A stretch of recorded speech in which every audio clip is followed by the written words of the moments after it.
안녕하세요. 매일 새로운 사연을 전하는 읽어주는 사연 라디오입니다. 구독과 좋아요, 많은 공유 부탁드립니다. 오늘의 사연 시작하겠습니다. 안녕하세요. 당신 편한 대로 말 바꾸셔놓고 이제 와서 친정어머니 샘내는 시어머니 때문에 환장하겠는 30대 여성입니다. 이혼을 하기에는 어디 가서 말하기도 뭐할 만큼 유치한 것 같은데 또 한편으론 제가 받는 스트레스가 상당해서 하소연이라도 하러 왔어요. 남편과 저는 2년을 사귀고 결혼했는데 소개받았을 당시 남편은 공무원이었고 저는 직장을 다니는 회사원이었습니다. 소개를 해준 사람은 남편의 친구로 저와 친한 단짝 친구의 남자친구이기도 했지요. 그래서 딱히 내키는 자리는 아니었지만 거절할 수도 없었기에 한번 만나보게 된 거예요. 그런데 남편이랑 몇 번 대화를 나눠보니까 말이 너무 잘 통하는 게 시간이 어떻게 가는지도 모르겠더라고요. 그래서 한두 번 더 만나보다가 자연스레 연인 사이로 발전하게 되었습니다. 그리고 제 나이 31살이 되던 해 남편으로부터 프로포즈를 받았지요. 그런데 문제는 당시 남편은 직장 생활을 한 지 4년이 채 안 되었던 시기였어요. 그래서 월 수령액이 300도 채 되지 않았고 그렇다 보니 모아둔 돈도 많이 없더라고요. 제가 처음부터 남편 돈을 보고 결혼을 결심한 건 아니었지만 그런 사실을 알고 나니 황당하대요. 결혼 전에는 솔직히 대놓고 돈 이야기를 하기가 껄끄러워서 그냥 남편 하고 다니는 모습이라던가 씀씀이로 대충 짐작만 했었는데 그제서야 그러지 말 거라고 후회가 되더라니까요. 친정 부모님이 결혼 허락을 해주실지도 걱정이었지요. 그런데 다행이라고 해야 할지 친정에서는 돈이야 있다가도 없는 거고 없다가도 있는 거다. 그리고 공무원이지 않냐며 앞으로 살아가면서 착실히 모으면 된다고 말씀해 주시대요. 그래서 시댁으로부터 3천 받고 신혼살림은 친정부모님이 소유하신 아파트에서 시작하는 걸로 얘기가 되었네요.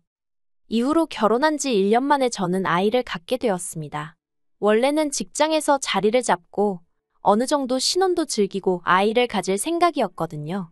그런데 결혼 직후부터 어머님이 아이는 언제 가질 거냐며 하도 성하셨어요. 애만 낳으면 당신이 다 키워주겠다는 달콤한 제안도 하셨고요.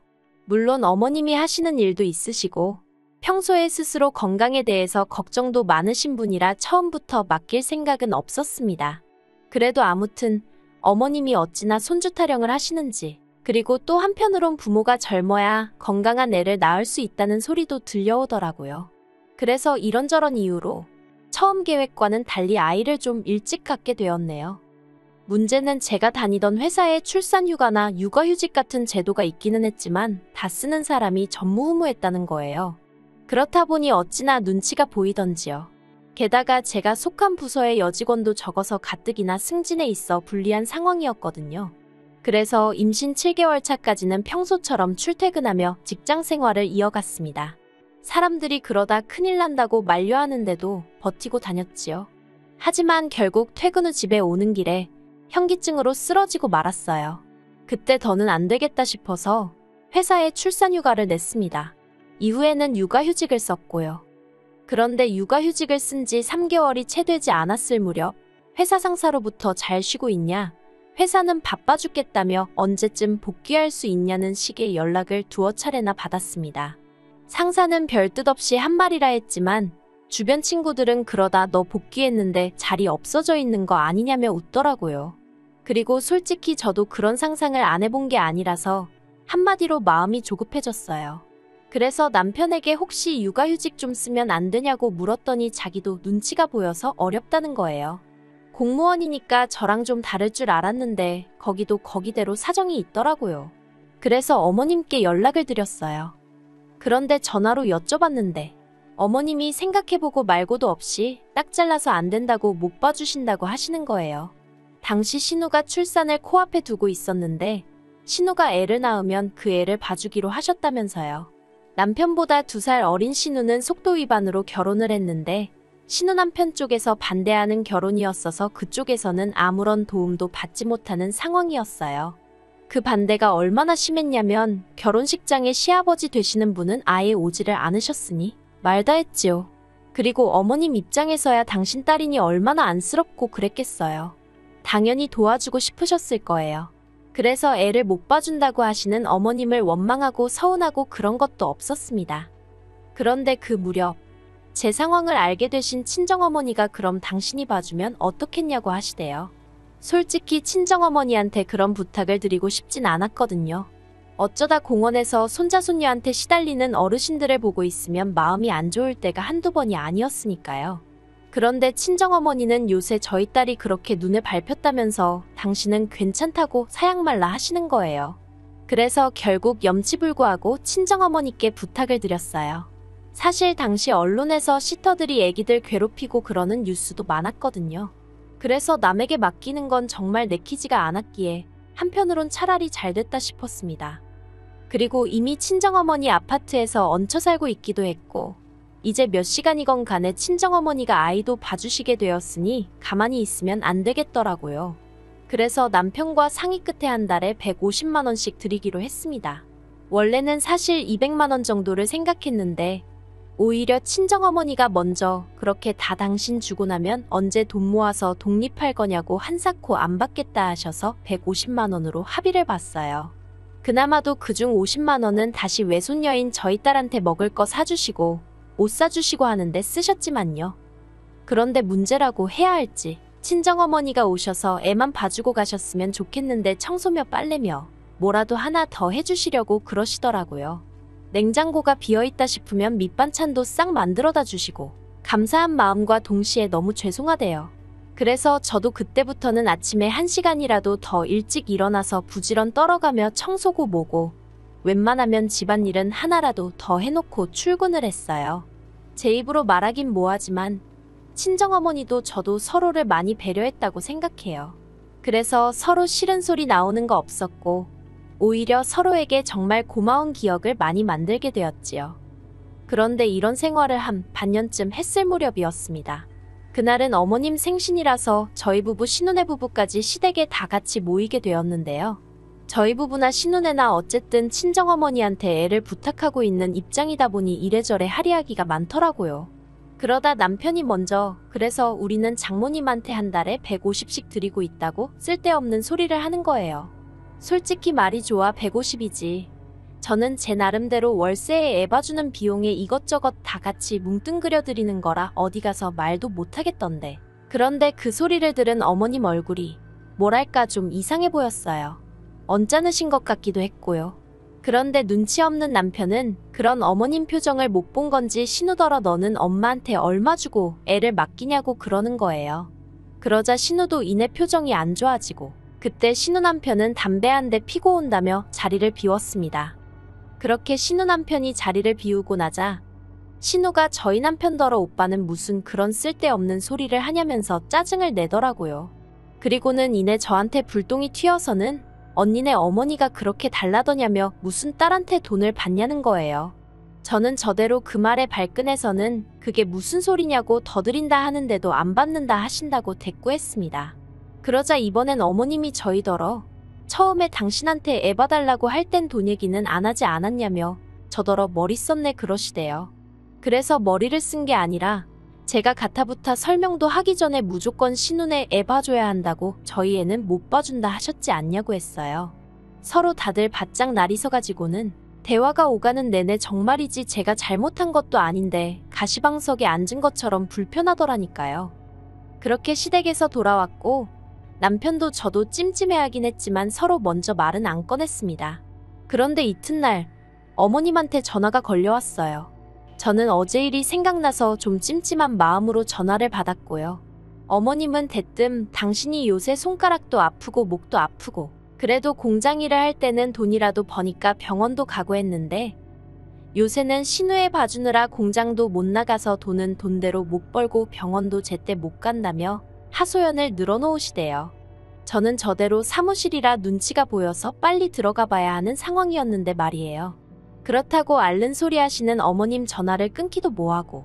그런데 그때 어머님이 먼저 그래서 말인데 친정에 얘기해서 너네 엄마 못 오게 하랍니다. 이제 저희 애는 당신이 봐주시겠다고요. 그래서 제가 그럼 아가씨네 애는 어떡하냐니까 그거야 지가 알아서 할 일 아니겠냐대요. 지 애미 돈도 한 푼 안 주는 엑스라며 당신도 이제 신경 쓰고 싶지 않다나요. 듣고 있기가 참 거북하더라고요. 그리고 어쨌든 간에 그렇게 되면 신우랑 제 사이가 안 좋아질 건 불보듯 뻔한 일이었지요. 그리고 설령 신우가 괜찮다고 하더라도 처음부터 어머님이 도와주셨다면 모를까?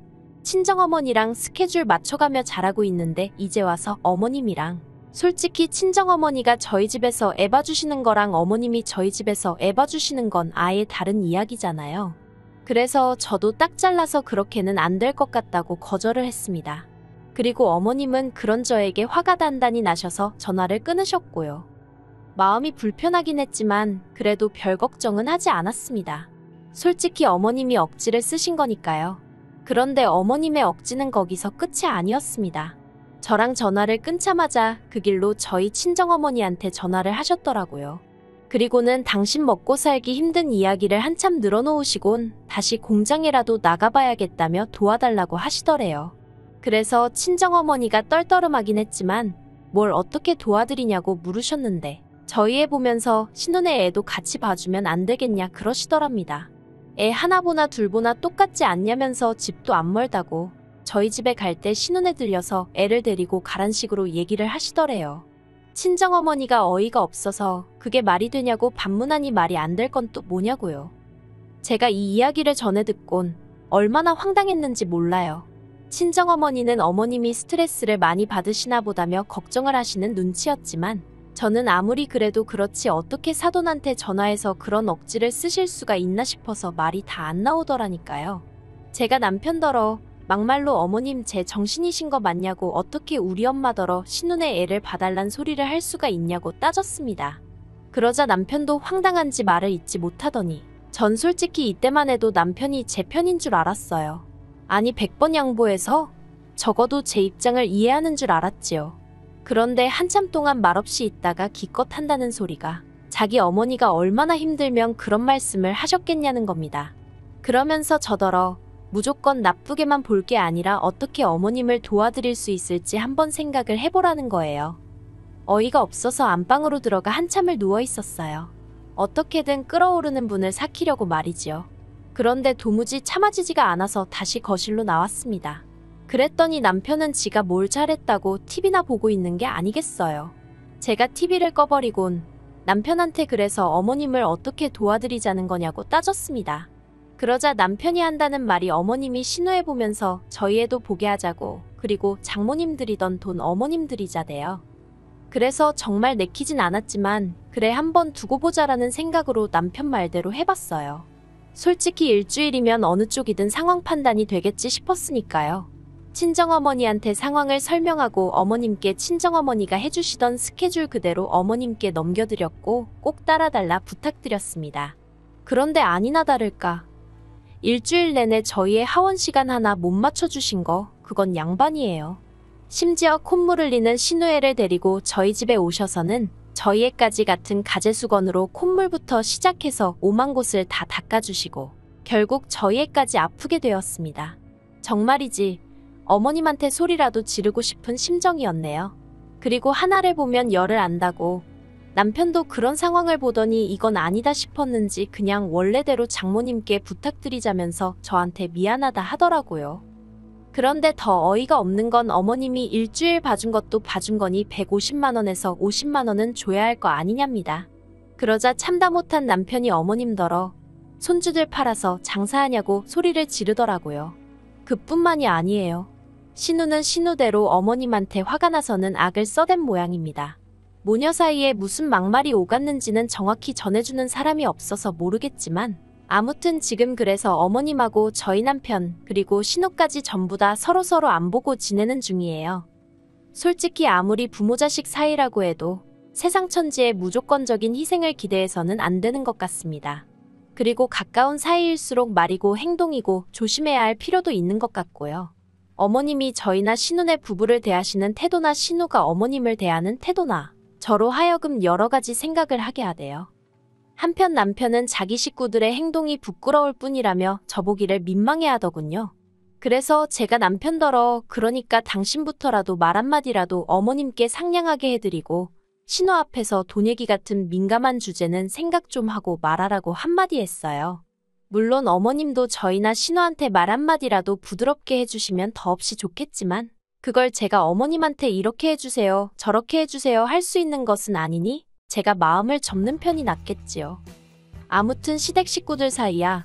어쨌든 피를 나눈 한 가족이니 언젠가 풀어지긴 할 거 아니겠어요. 그러니 제가 유난스럽게 나서서 어머님과 신우 사이를 중재하고 그럴 생각은 추호도 없습니다. 그저 조용히 제 할 도리만 하면서 상황이 어떻게 돌아가는지 지켜보려고요. 긴 이야기 들어주셔서 감사합니다. 오늘의 사연은 여기까지입니다. 구독과 좋아요, 알람 설정해주시면 앞으로 더 좋은 사연으로 찾아오겠습니다. 감사합니다. 안녕하세요. 매일 새로운 사연을 전하는 읽어주는 사연 라디오입니다. 구독과 좋아요, 많은 공유 부탁드립니다. 오늘의 사연 시작하겠습니다. 안녕하세요. 딸아이 하나를 키우고 있는 30대 여성입니다. 작년까지만 하더라도 남에게 피해 끼치지 않고 나름대로 떳떳하게 잘 살고 있다고 생각했는데 사이코 같은 남편 때문에 제 일상이 산산이 부서져 버렸네요. 말도 안 되는 헛소리를 해대는 남편 때문에 새벽녘까지 잠 못 이루는 날들도 많았어요.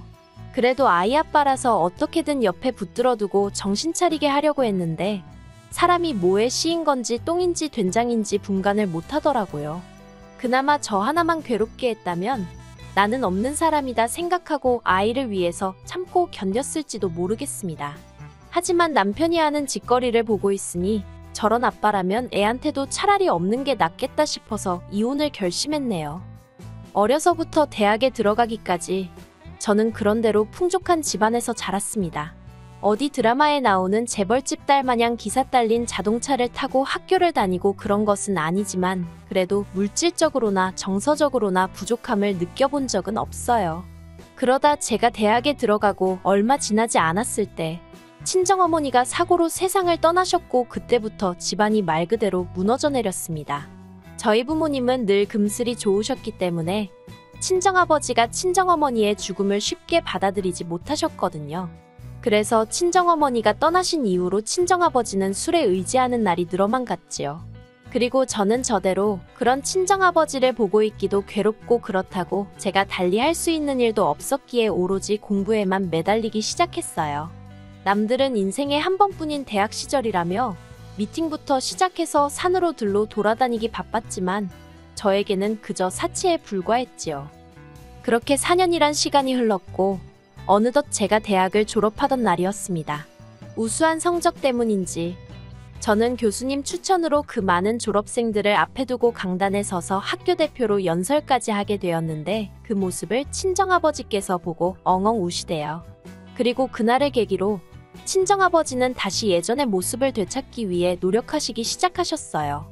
이후로 10여 년의 시간 동안 저는 회사 내에서 승진에 승진을 거듭하며 인정을 받게 되었고 친정아버지는 재기에 성공하셨습니다.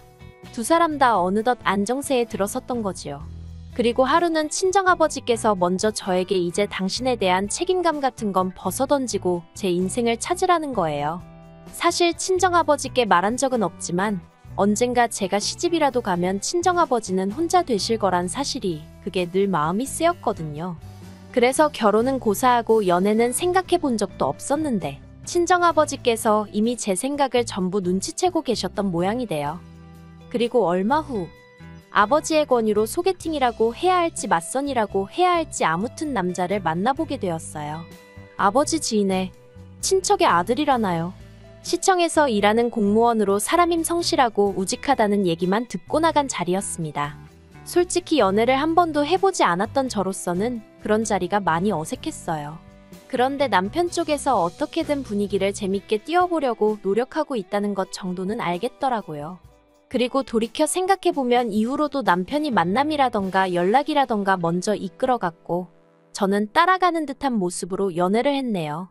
그러다 결혼 이야기가 나왔는데 친정아버지가 워낙에 남편을 마음에 들어 하셔서 그냥 결혼하는 게 당연히 맞다고 생각했던 것 같아요. 남편은 탄탄한 직장을 다니고 있기는 했지만 10년 차였음에도 불구하고 연봉이 4천 정도였어요. 전 7천 정도 받고 있었고요. 그리고 시부모님은 수도권에 거주하고 계셨는데 아버님은 작은 사무실에 다니셨고 어머님은 파트타임 일을 하시는 평범한 집안이었습니다. 반면에 경제적인 측면만 보자면 저희 친정아버지는 월에 1,000 정도는 벌고 계셨어요. 주말에는 친구분들과 골프도 치시고 여행도 다니셨고요. 하지만 여러 가지로 나은 조건에도 불구하고 제게 친정어머니가 안 계시단 이유로 친정아버지는 늘 제가 시부모님에게 미움을 사진 않을지, 싫은 소리를 듣진 않을지 걱정을 많이 하셨어요. 그래서 결혼할 때도 한사코 괜찮다는 저를 만류하시고는 30평대 아파트를 해주셨지요. 그렇게 결혼을 하고 한동안은 여러 가지로 안정된 생활을 해나갔어요. 열렬히 사랑해서 한 결혼은 아니었어도 드디어 내 가정이 생겼다는 만족감도 컸고요. 시부모님도 저를 복덩이라 부르며 예뻐해 주셨지요. 하지만 소위 집해온 끝발이라고 해야 하나? 그런 건 얼마 안 가더라고요. 어느샌가부터 저는 친정어머니가 없었으니 집 정도는 해오는 건 당연한 거였고, 남편은 장모사랑도 못 받는 불쌍한 사람이 되어 있었거든요. 그뿐만이 아니었습니다. 일적으로나 뭐로 보나 제가 남편보다 훨씬 바쁜 상황이었는데도 어머님은 툭하면 별것도 아닌 이유로 저만 오라가라 하시대요. 남편이 굴럭코 하는 김장김치를 좋아하니 와서 배워라. 이모님 오셨으니 와서 인사드려라. 말이 좋아 인사드리는 거지. 와서 이것저것 잔심부름하란 부름이었지요. 그렇다 보니 이러려고 결혼한 건가 싶은 생각에 지치고 우울해지고 차라리 혼자 사는 게 낫지 않을까 하는 생각도 들대요. 그래도 친정아버지가 걱정하실까봐 차마 이혼은 엄두가 나질 않았어요. 그러다 결혼생활 2년 만에 아이를 갖게 되었습니다. 원래 아이를 가질 생각은 없었는데 그날따라 회식하고 온 남편이 어찌나 달려들던지 도무지 제 힘으로 어떻게 밀어낼 수가 없었거든요. 그런데 그렇게 임신이 되었더라고요. 다른 여자들은 임신했다고 하면 좋아하고 기뻐하던데 저는 그런 감정보다는 제가 좋은 엄마가 될 수 있을지 걱정이 컸어요. 그래도 남편을 비롯해 양가의 임신 소식을 알리니 다들 제 예상보다 훨씬들 좋아하더라고요. 그래서 다시 한번 제 결혼 생활에 있어서 의지라고 해야 할지 마음을 다잡았네요. 그러다 작년이었어요. 친정아버지가 사업을 정리하시고 이후로 부쩍 적적해 하셔서 제가 자주 찾아뵙던 시기였지요. 친정아버지가 사업을 정리하신 이유는 언젠가부터 어려운 이웃들을 돕기 위한 사회활동을 해보고 싶으시다 하셨거든요. 이미 노후 준비도 다 되어 있으셨고 저도 저대로 제 밥벌이는 넘치게 하고 있었으니 아버지의 꿈을 응원해드리고 싶대요. 그래서 제가 조금 부추긴 면도 없잖아 있습니다. 그런데 막상 정리하고 나니까 어딘가 허전하다며 아쉬워하시길래 제가 틈틈이 찾아뵌 거예요. 그리고 그 시기에 남편은 한창 운동에 열을 올리고 있었습니다. 당시 바디 프로필이라고 해서 근육을 만들어서 사진을 찍는 게 유행이었는데 자기도 그걸 해야겠다면서요. 그래서 한 번 할 때마다 8만 원씩이나 내가면서 일주일에 3번씩 헬스장을 다니대요. 대충 계산해봐도 한 달에 100만 원은 우습게 깨지더군요. 하지만 제가 그렇게까지 해야겠냐고 하니까 자기가 돈만 벌어오는 기계냐면서 자기도 자기 좋은 것 좀 하고 살게 내버려두라고 말 그대로 생난리를 치는 거예요.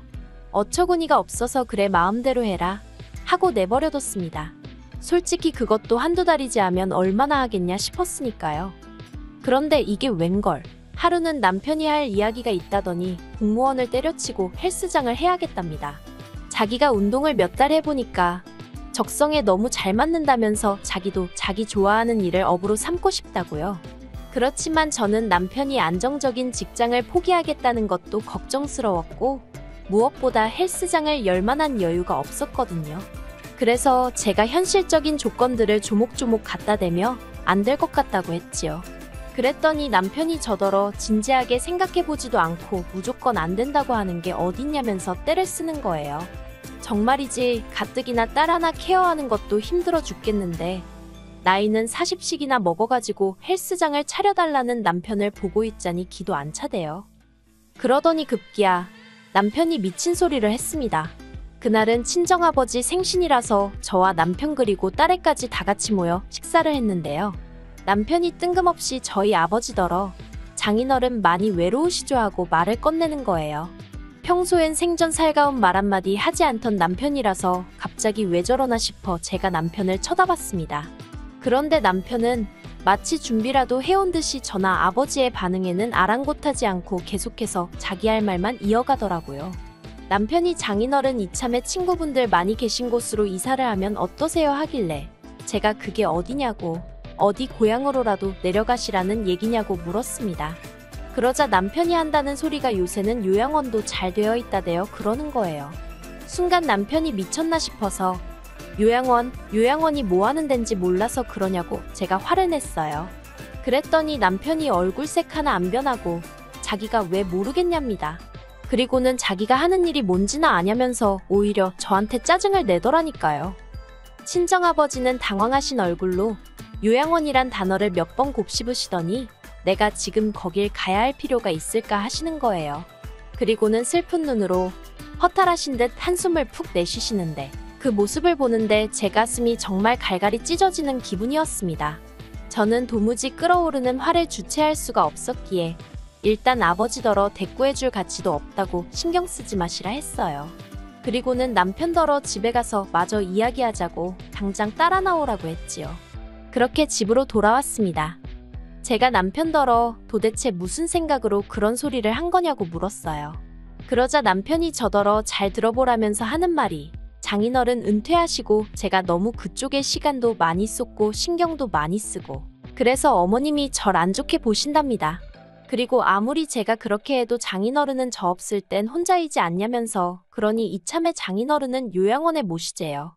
그러면 요양원에 또래분들 많이 계시니 심심하지도 않으실 거고 제가 자주 들여다보지 않아도 될 거라나요.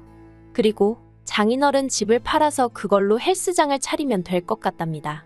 자기가 부동산에 알아보니 장인어른 사시는 아파트가 거의 10억 가까이 가더라면서 그거면 번듯한 헬스장을 차릴 수 있고 그렇게 돈 벌어서 요양원비 내드리면 될 거 아니냐대요.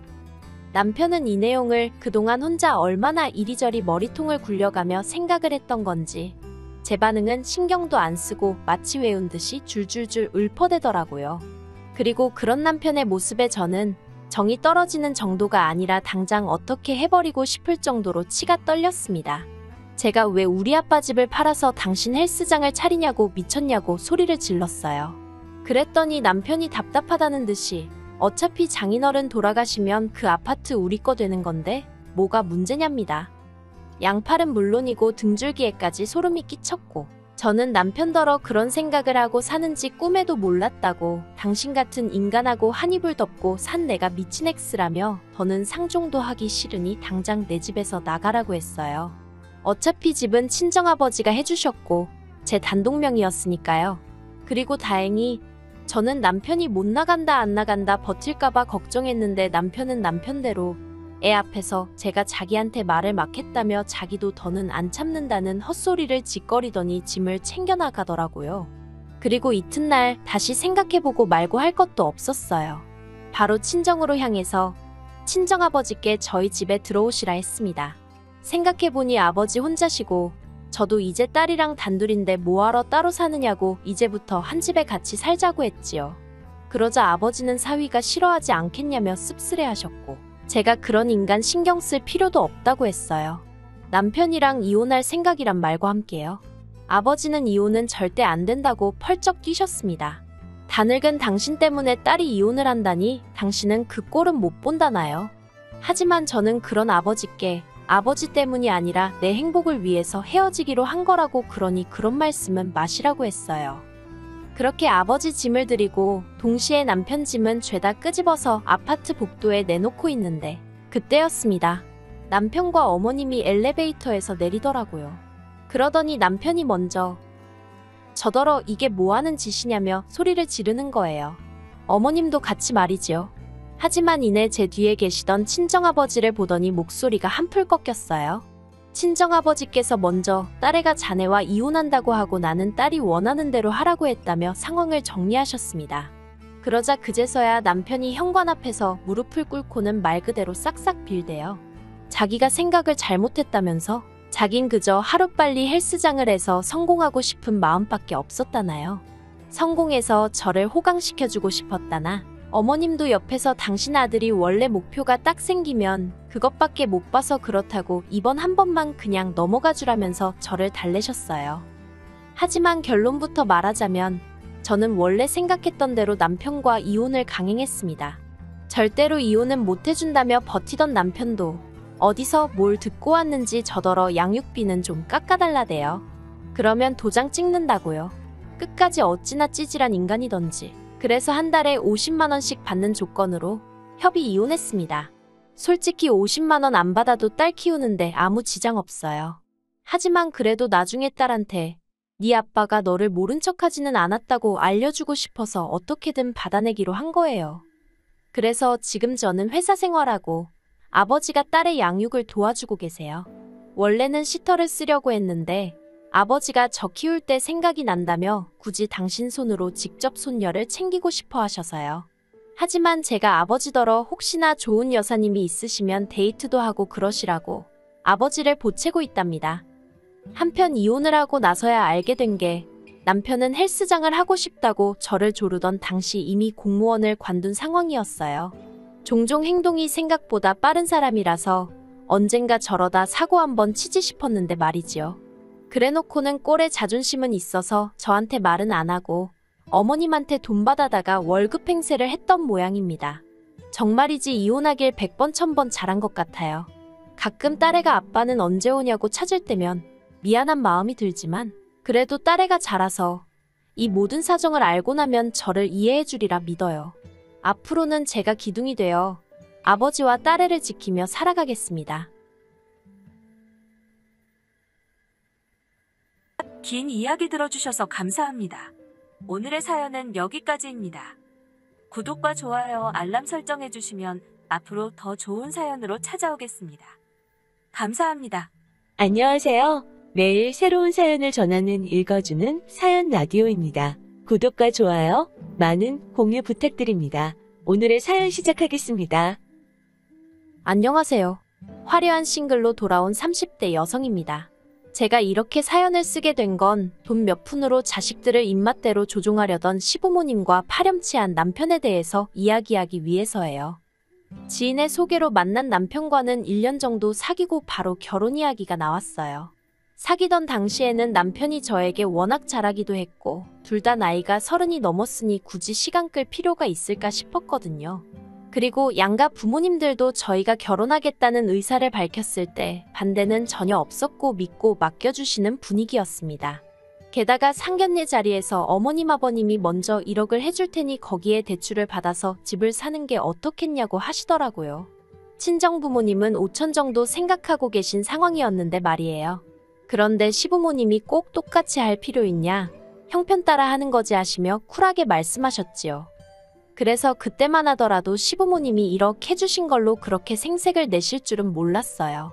그런데 솔직히 저희 친정이라고 아예 안 보태주신 것도 아니고 그렇다고 대출이 없는 것도 아니었는데 걸핏하면 주변 분들에게 저희 아파트를 어머님 아버님이 사주신 것처럼 말씀을 하고 다니셨더라고요. 심지어 친척분들은 물론이고 아주버님한테도 저희가 당신들 없었으면 결혼 못했을 거라고 하셨다나요. 오죽하면 형님이 저를 불러선 동서 빈몸으로 시집 온 거 맞냐고 물었는데 어찌나 어이가 없던지요. 그리고 알고 보니까 아주버님이 형님과 결혼할 때도 시댁에선 1억만 해주셨는데 그때도 저희 때와 마찬가지로 주변 분들에게 당신들이 아예 집을 사주신 것처럼 말씀을 하고 다니셨다는 겁니다. 형님은 그때를 생각하면 지금도 너무 짜증이 난다면서 혹시나 싶어서 물어봤다나요. 그리고 형님에게 그런 이야기를 듣고 나니 더더욱 사실관계를 바로 잡아야겠다는 생각이 들었습니다. 제가 가만히 입 다물고 있으면 사람들은 정말 제가 빈몸으로 시집 온 줄 알 테고 그러면 뒤에서 이러쿵저러쿵 말이 나올 건 불보듯 뻔했으니까요. 그래서 제가 한 번은 어머님께 농담처럼 웃으며 저희 친정부모님이 들으시면 서운해하시겠어요 그랬네요. 그러자 어머님이 서운하긴 뭐가 서운하냐면서 그러면 니네 부모한테 5천만 원 더 달라고 해. 그럼 같이 사줬다고 할게 그러시대요. 듣는데 너무 어이가 없더라고요. 하지만 그래도 제가 정말 당장 친정에다 얘기해서 어머님 말씀대로 5천을 받아올 건 아니었으니까요. 그래서 황당하긴 했지만 이후로는 그냥 어머님의 유치한 허세 정도로 이해하려고 했어요. 하지만 어머님 아버님의 돈으로 유세라고 해야 할지 생색이라고 해야 할지 아무튼 하루가 다르게 더 심해져만 갔습니다. 집을 당신들이 해줬으니 당신들도 저희 집에 어느 정도 지분이 있다 하며 한 달에 2~3번은 꼭 오셔서 주무시고 가시려고 하셨거든요. 그러다 서울에 당신들이 볼 일이라도 있을 때면 길게는 3~4일을 연달아 계시기도 했고요. 참고로 시댁과 저희 집은 왕복 3시간 정도 거리가 됩니다. 그러니 아무리 연락 없이 오셨다고 하더라도 자식으로서 그냥 돌려보낼 수도 없는 노릇이었지요. 그래서 어쩔 수 없이 그럴 때면 울며 겨자 먹기로 주무시고 가시게 할 수밖에 없었네요. 그러다 언젠가부턴 어머님 아버님이 올라오시는 게 귀찮아지셨던 건지 저희 부부더러 내려오라고 하시더라고요. 근데 그게 한 달에 한 번도 아니고 매주 한 번, 그리고 꼭 자고 갈 것을 요구하셨지요. 빈손으로 오면 안 되는 건 당연한 거였고요. 그래서 갈 때마다 과일이며 고기며 사들고 내려가야 했는데 그냥 싫다고 못 간다고 했으면 되는 걸 꾸역꾸역 가놓고서 왜 이런 이야기를 하냐 하시겠지만요. 저도 정말 가고 싶지 않았습니다. 그런데 어머님이 말끝마다 당신한테 잘하는 자식한테 1억을 주겠다 그런 소리를 하셨거든요. 그리고 저보다는 남편이 그 1억을 무척 탐내는 눈치였습니다. 조금만 신경 써서 하면 되는 걸 괜히 어깃장 부리다가 아주버님이 가져가게 되면 어떡하냐면서요. 지금 생각해보면 1억을 탐내는 척 효도를 하고 싶었던 건가? 문득 그런 의심도 들긴 하네요. 아무튼 무엇보다도 당시 제가 정말로 이해할 수 없었던 건 어머님 아버님은 이유가 어떻든 간에 자식들끼리 싸움이라도 났으면 하셨던 건지 별것도 아닌 일로 경쟁을 부추기셨다는 거예요. 당장 그 1억만 하더라도 차라리 아들들한테 똑같이 5천씩 나눠주시던가 아예 안 주시던가 해도 되는 걸 굳이 당신한테 더 잘하는 사람한테 주겠다 하시고 그뿐만이 아니었어요. 저랑 형님을 두고 점수를 매기는 일도 잦았거든요. 큰며느리인 형님은 친정에 자주 안 가니까 100점. 저는 친정에 한 달에 한 번은 꼭 가니까 미워서 빵점 뭐 이런 식으로 말이에요. 빵점 며느리란 소리에 친정 부모님은 크게 노여워하셨습니다. 무슨 그런 못 배워먹은 집구석이 있냐면서요. 그리곤 급기야 친정아버지께서 따로 남편을 부르셔서는 막말하는 부모한테 내 와이프한테 함부로 하지 말라 소리 한마디도 똑바로 못하면서 그게 무슨 남편이냐고 계속 그렇게 살 거면 당장이라도 내 딸 놔주고 부모한테 가서 살라고 크게 화를 내셨지요. 평소에 인자하게만 보였던 저희 아버지가 그렇게 세게 나가셨으니 남편도 많이 놀랐는지 쩔쩔매대요. 그렇게 그 일이 있고 얼마 지나지 않았을 무렵 어머님 아버님이 급하게 저희 부부를 찾으셨습니다. 무슨 위중한 일이라도 있나 하고 걱정을 했는데 알고 보니 제가 전화를 자주 안 해서 괘씸하다며 당장 내려오라고 하신 거였지요. 솔직히 겨우 그 얘기를 하시려고 저희 부부를 반차까지 내가며 왕복 3시간 거리를 오가게 하셨다는 게 어처구니가 없더라니까요.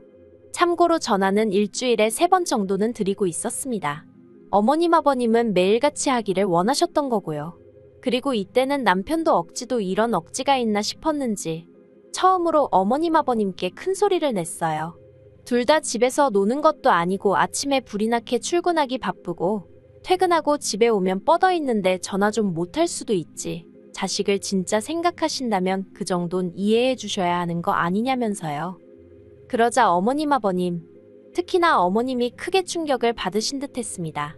그도 그럴 것이 그동안엔 네 형은 어쩌고 하거나 돈을 주네마네 하면 찍소리도 안 했던 작은 아들이 어머님 표현을 빌리자면 지 마누라한테 눈이 뒤집혀서 부모도 못 알아보고 성질을 낸 거니까요.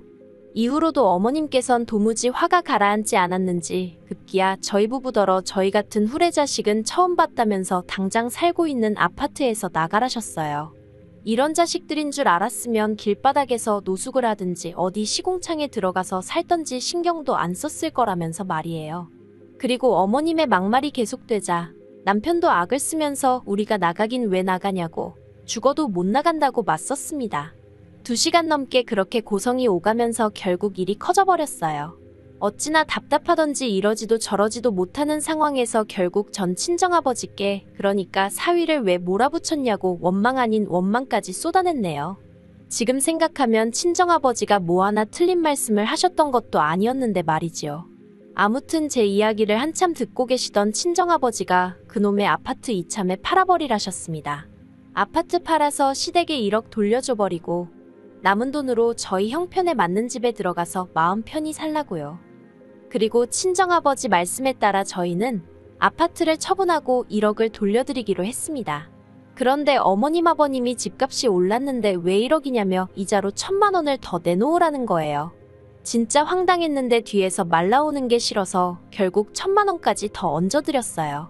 그러니 시부모님에 대한 제 감정은 최악으로 치닫게 되었고 이후로 거의 발걸음을 끊다시피 지내게 된 거지요. 그리고 그 시간 동안 여러 가지 일이 있었습니다. 일단 저희 외할머니가 돌아가셨거든요. 상황이 상황인지라 내키진 않았어도 시댁에도 소식을 전했어요. 그런데 형님이 5만 원 보내주신 걸 빼고는 시댁에선 누구 하나 이렇다 할 말이 없었네요. 애시당초 기대도 없었지만 그래도 실망스럽고 친정부모님 볼낯이 없었지요. 그리고 그런 와중에 친정어머니가 외할머니 재산의 절반을 상속받으셨어요.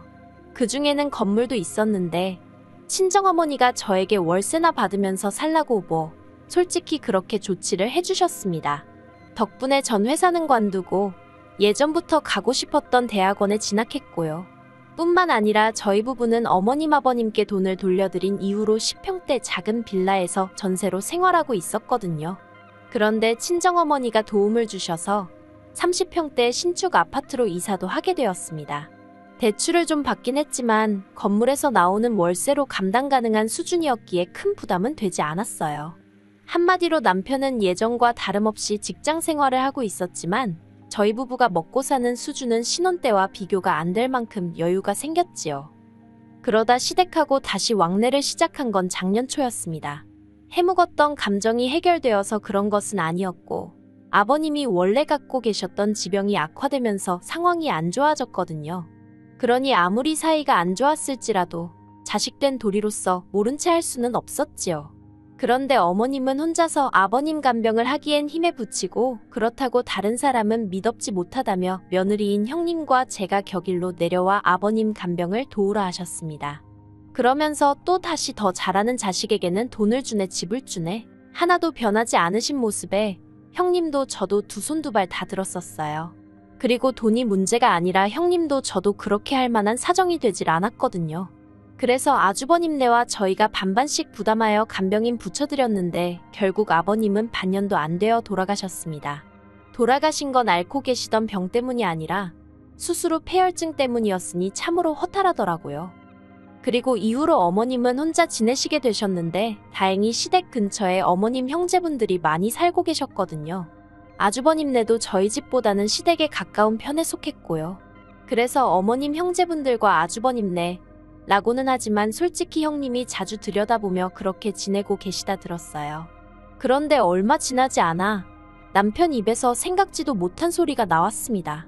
어머님이 얼마 전에 무릎을 크게 다치셔서 거동이 어려워지셨다며 여기로 모셔오고 싶다나요. 솔직히 저에겐 생각해볼 가치조차 없는 문제였어요. 줬던 돈 내놓으라며 저를 향해 악다구니를 쓰시던 그 모습도 눈앞에 생생했고 아버님 병간호 하시면서 저나 형님에게 온갖 짜증을 내시던 것도 정말 힘들었거든요. 아버님 돌아가신 이후로 걸핏하면 앓는 소리 죽는 소리 그 비위 맞춰드리는 것도 보통 일이 아니었지요. 그래서 저는 생각하고 말고도 필요 없다 같이는 못 산다고 딱 잘라 거절을 했습니다. 그러자 남편이 그러면 아픈 어머님을 혼자 내버려 두냐는 거예요.